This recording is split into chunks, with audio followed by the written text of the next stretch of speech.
en alimentos. Es un número, así como está puesto, menor a 1.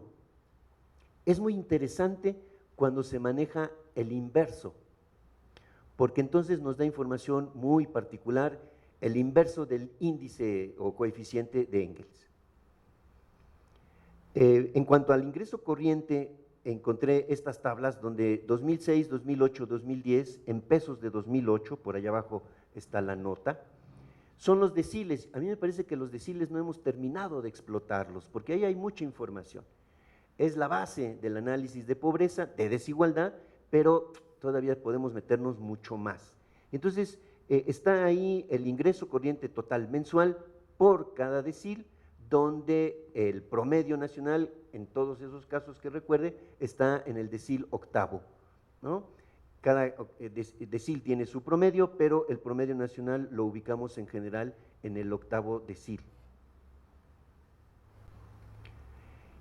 Y encontré también que con datos del Banco de México para 68 y 77, los índices de Engels, los coeficientes de Engels, los calculaban para cada decil, ¿no? Y de ahí que se generara un índice general, y ese es el que se utilizaba para pensar y proyectar la pobreza moderada, ¿no? ¿Qué es lo que dice? Creo que sí se alcanza a leer. Decil de familias 1, 1968, 2.0703, 1977, 1.715. Ese es el inverso de la definición oficial del coeficiente de Engels, ¿no? Es de Engels. Engel. Sin ese. Sin ese, ok. Como en francés. Como en francés no pronunciamos la S. Ok, el índice de Engel. Ese 2.0703 significó, por cada peso que gastaron el alimento, el decil 1, estoy hablando de 68, se gastó otro peso con 7 centavos para todo lo demás. Y cada decil aclaraba sus cantidades. El décimo decil, por cada peso usado en el alimento, utiliza 2.9 para todo lo demás, cosa que nos hace sentido, ¿no? Pero de repente, cuando aparecen las pobrezas, las tres pobrezas, ya no se calculan por decil, sino se determinó a partir de ahora, si yo gasto un peso en alimento, para capacidades se tienen que gastar 22 centavos. Y si yo gasto un peso para alimento, para patrimonial, tendré que usar 1.006 pesos, menos el peso de hace rato, son 80 centavos para los gastos de patrimonio. Eso es lo que nos significa el índice de Engel, sin la S, por el asunto de la proyección de los gastos, ¿no? De ahí, pues, yo insisto que habría que darle mucho sentido. Los cortes, por lo tanto, que era una pregunta que con el doctor Sánchez Almanza la teníamos, el corte hacia capacidades 1.22, hacia patrimonio 2.00, la pobreza moderada que desapareció del análisis, es decir, otros gastos, 2.16, ¿de acuerdo? Todos los otros gastos, en tanto limpieza, por cada peso en alimentos son 16 centavos para gastarlo en las otras partes. Ahí hay una serie de comparaciones, pero la que más me urge poner, en tanto ciertas conclusiones que aquí tengo, que al rato regreso, me voy a lo que escuché en alguna presentación, un ideograma, ¿no? Que es una gráfica que nos puede no ayudar a entender muy bien. Esta es la pobreza multidimensional que aparece con la primera vez con datos de 2008, en 2009 y se aplica a la encuesta de 2010. La recordarán que la hemos visto en distintos momentos, pero lo que quiero mencionar es, como empiezan a combinarlo con las carencias, de repente alguien que tiene pobreza extrema ya no la tiene y ahora es promovido a la pobreza moderada, o de plano en la parte en blanco del lado derecho, donde está el 0, o de plano ni siquiera es un pobre, sino nada más vulnerable por ingreso. Esta sería una diferencia de presentar la misma información, ¿no? Aquí estarían las carencias por su presencia en número, y por los colores y por las alturas nos podemos ayudar para entender cuánta hay de cada elemento. Aquí está una gráfica que no encontré en ninguna paquetería y entonces me dediqué a programarla. Aquí se observa las dos pobrezas, moderada y extrema. El color verde serían los no pobres y en las aperturas de ángulo serían en cuanto a carencias. Esto es de la República Mexicana, pero también la podemos dividir entre rural y urbano y tenemos ahí los 32 estados por sus pobrezas en tanto la proporción, ¿no? Nos permite ver, el primero que está en lista es Nuevo León, el último que está en lista es Chiapas. Son porcentajes y evidentemente, aunque no sepamos de cuánto es el porcentaje, queda evidente que es diferente en uno que en otro. La división entre rural y urbano, ¿no? Ahí está Nuevo León al principio, Chiapas al final, mucho más rural que el urbano, donde ratifico lo de nuestro país urbano o hacinado. Sí, estoy cerrando. Este es el mismo gráfico, pero con tamaño proporcional a su población. Ahí está arriba a la izquierda Baja California Sur y terminamos con el Estado de México. Y además, aquí está el Estado de México comparado con Chiapas.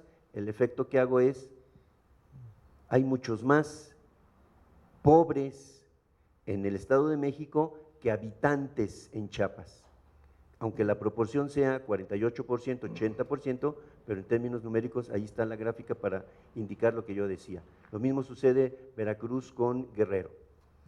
Esta se ve muy mal, pero son los cortes del ingreso para pensar en las distintas pobrezas, ¿sí? La raya primera que aparece ahí es de 100 pesos, es decir, hay gente, esta sería individual, que gana menos de 100 pesos. El corte del salario mínimo se ve muy poco, pero ahí hay una raya amarilla que sería la pobreza moderada. Debajo de del corte de pobreza patrimonial está el salario mínimo.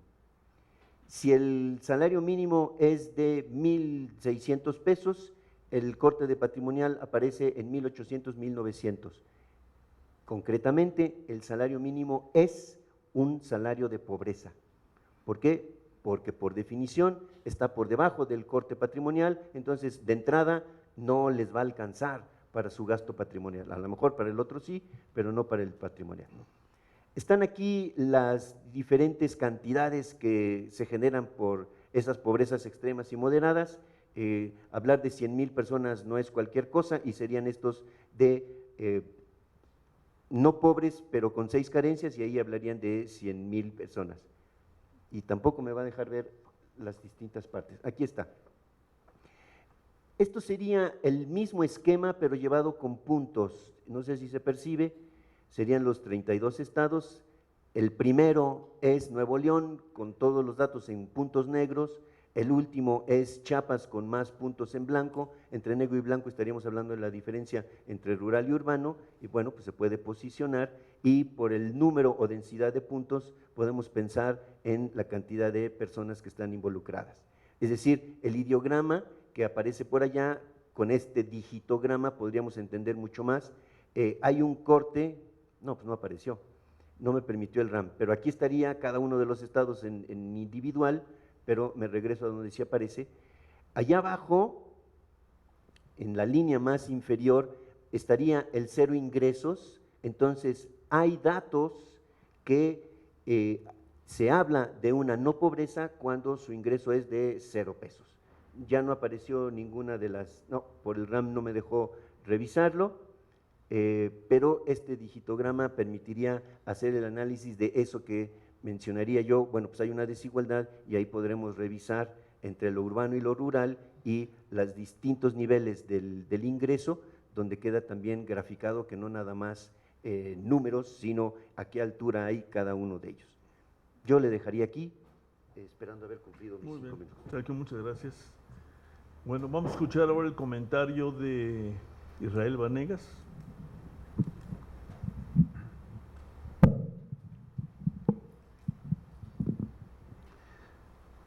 Muy buenas tardes. Antes que nada, saludo con mucho gusto a Sergio y agradezco la oportunidad de comentar algunos de los puntos de su participación. Uno, considero que el autor plantea un grupo de problemas de investigación que son relevantes para el estudio de la pobreza en México. De forma telegráfica diría que su presentación es un aporte a una urgente agenda de investigación que debemos discutir tanto para entender el fenómeno en cuestión como para proponer soluciones viables y duraderas. 2. La agenda de investigación para propios y ajenos debe partir, como bien señala el autor, de reconocer 3 dimensiones del fenómeno: el pobre como sujeto, como vimos, el pobre como la pobreza como contexto y el empobrecimiento como proceso. Esto último apunta a la dinámica de los hogares y su bienestar, lo que poco a poco se han encaminado las investigaciones en todos los campos de las ciencias sociales. Tal vez el obstáculo más importante para medir, es decir, para hacer observable las entradas y salidas de la pobreza en el ciclo de vida de los hogares, sea la falta de fuentes de información longitudinales. Son muchos los llamados a que el INEGI haga este tipo de levantamientos. Son menos los llamados a la coordinación entre instituciones de educación superior para preguntarnos cómo podemos diseñar y levantar estos instrumentos. Argumentamos, y con razón, falta de presupuesto. Sin embargo, aunque somos envidiados en la región por la información con la que contamos, pública y con levantamientos regulares, nosotros podríamos aprender de experiencias de colegas latinoamericanos que con pocos recursos y mucha originalidad llevan sus investigaciones sin depender de fuentes oficiales. 3. Igualmente, el hacer explícita la diferencia entre el sujeto, el contexto y la dinámica hace que nos preguntemos sobre lo que se está midiendo. Un tema que no pocos, dentro y fuera de la academia, quisieran dar por saldado. Apunta bien el autor al llevar la discusión a otros conceptos que aportan una mirada diferente para entender un México diverso y desigual. No todas las pobrezas son iguales, no se debe de olvidar el contexto, y más importante aún, se debe cuestionar la idea de que el riesgo social de la pobreza es solamente responsabilidad del individuo. 4.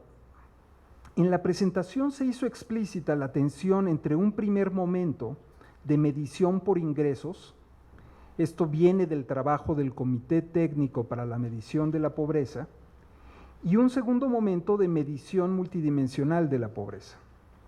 De ahí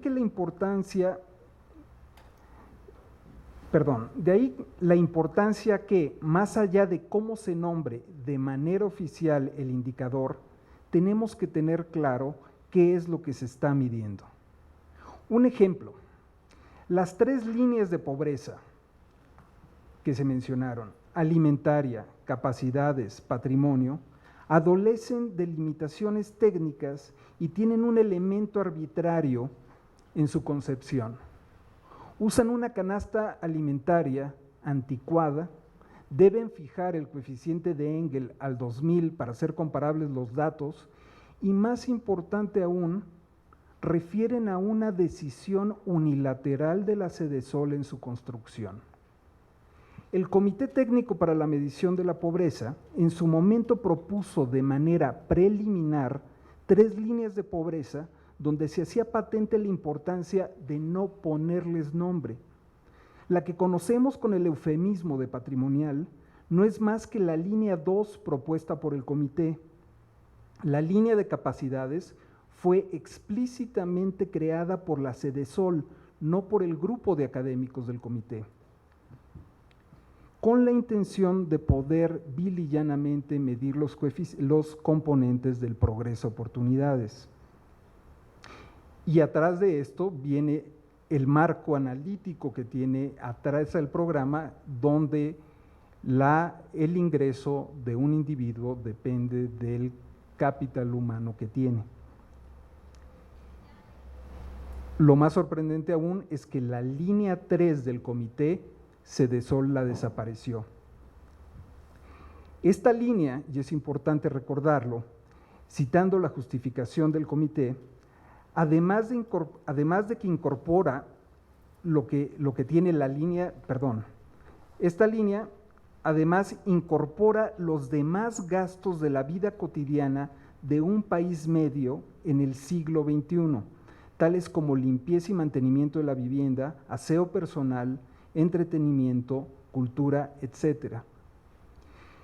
Si, como dice Coneval, lo que se mide se puede mejorar, también lo que mal se nombra, pobreza patrimonial, indigencia extrema, pobreza subhumana, ustedes pónganle el adjetivo, puede desvirtuar la discusión. Es por eso que en lo particular no extraño mucho el desuso de las 3 líneas de Cedesol y propongo centrarnos en analizar y mejorar las 2 líneas de ingreso que se incluyen en la medición multidimensional, que entre otros avances cuentan con cambio en los patrones de consumo, es decir, una nueva canasta, ya no la de 84-92, sino ya es de 2006, desagrega las canastas entre canasta rural y urbano, cosa que no hacen las otras. Tenemos consumo observado, se hacen adecuaciones, se hace la medición para adecuación energética y de nutrientes, se incluye variación de precios y se toma en cuenta la estructura demográfica como los niveles de actividad física de las personas.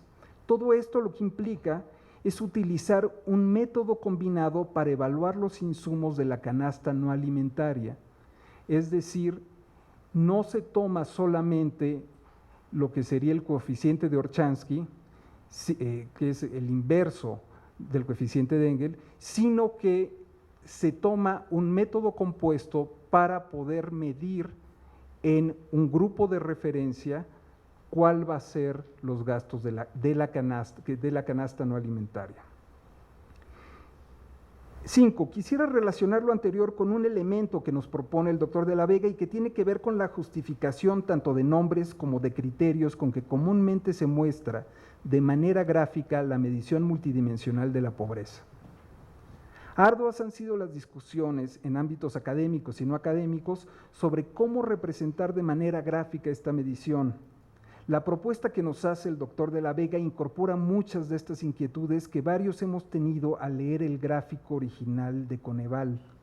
Menciono 2, la dispersión de carencias y la profundidad de la pobreza, y 2, la representación proporcional de los contingentes en cada uno de los cuadrantes. Sin menoscabo que esta información, la dispersión y proporcionalidad, puede ser consultada, obtenida, analizada por otras herramientas gráficas o no gráficas, celebro que esta nueva representación gráfica sirva para alentar a la comunidad a proponer la mejor manera de exponer su argumentación y que sirva de apoyo para avanzar en el estudio del fenómeno. De bote pronto, al observar las gráficas, me vino a la mente que aún existe una gran oportunidad para estudiar los perfiles sociodemográficos de los grupos propuestos por la medición multidimensional. Vaya, no son pocos los avances en la medición de la pobreza que se ha implementado desde el gobierno federal. Contamos con fuentes de información pública, la metodología es transparente y por eso es posible tener estas discusiones. Se han encaminado esfuerzos para alinear a las diferentes dependencias y órdenes de gobierno para adoptar la medición oficial. Cabe recordar que no mucho tiempo atrás, cada dependencia tenía su propia medición de la pobreza. Sin embargo, debe señalarse que la obligación y vocación del investigador va más allá de tomar por bueno y saldado el tema de la medición y de las acciones para disminuirla. Más ahora, cuando estamos ante un escenario donde la Cedesol amaga con cambiar la metodología de medición para que sea congruente con las acciones de gobierno. Debemos poner la debida distancia académica para evitar la colonización del estudio social de la pobreza desde el gobierno a la academia y así evitar el peligro de pasar de la investigación a meras consultorías. Muchas gracias. Muchas gracias, Israel. Pues ofrezco la palabra. Doctor Cortés, Álvaro Urreta.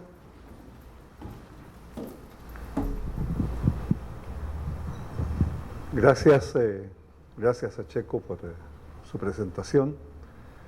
Yo solamente quisiera establecer algunos hechos.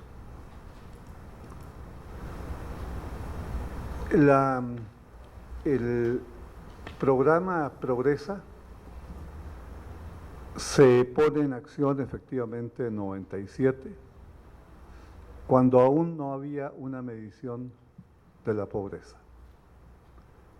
Se suponía que había aumentado mucho por la crisis de 94 o 95,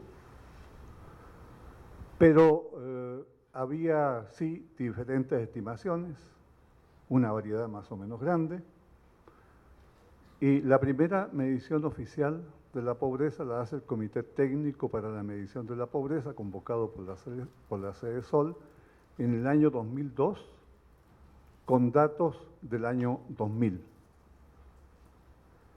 Y esta medición, como dijo Israel, usaba la encuesta del año 2000, pero las líneas de pobreza venían calculadas por un proyecto antiguo de INEGI-CEPAL, que habían publicado el año 92 las líneas de pobreza, y los datos eran del año 84.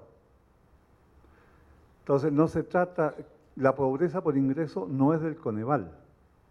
La pobreza por ingreso fue generada por el Comité Técnico y Coneval se vio la obligación de seguirla publicando por los compromisos que México había adquirido, incluso algunos de ellos internacionales, que estaban formulados en términos de esa medición, de ese tipo de medición. Coneval empieza a funcionar en 2006. Y la primera medición se da a conocer en diciembre de 2009 con datos de 2008. Y ahí, efectivamente, en la parte de bienestar, Coneval hizo estudios específicos, primero para determinar la canasta alimentaria, investigaciones que se llevaron a cabo con el Instituto Nacional de la Nutrición Subirán y con el Instituto Nacional de Salud Pública. Es decir, es todo un trabajo hecho sobre la base de micronutrientes y tomando en cuenta las características de la población mexicana. Se crea una canasta con base en ese estudio, sin usar coeficientes de Engel. Y Enrique Hernández Laos construyó una canasta no alimentaria, no usando tampoco coeficientes de Engels, sino que usando las estructuras de consumo de la población y aplicando procedimientos propios de la economía, como por ejemplo la elasticidad del ingreso de los bienes necesarios, tiene que ser mayor que uno y un montón de criterios de ese estilo. Entonces, no hay que confundir Coneval con el Comité Técnico y tampoco hay que confundir los coeficientes de Engel que publicó el Banco de México para 68 y 77, que son, en realidad parecen ser un promedio los que están abajo, ¿no?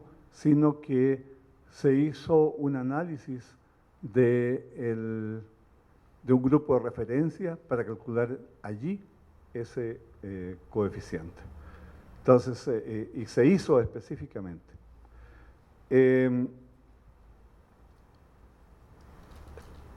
Hay gente que puede no ser pobre, puede ser vulnerable con ingreso cero. Claro, alguien que está desempleado y que trabaja en el gobierno, puede estar desempleado un tiempo, tener ingreso cero, declarar ingreso cero, pero no ser pobre, es vulnerable. Ese es el concepto. Ahora bien, estoy de acuerdo con esta idea de que uno mide conceptos. Así partiste la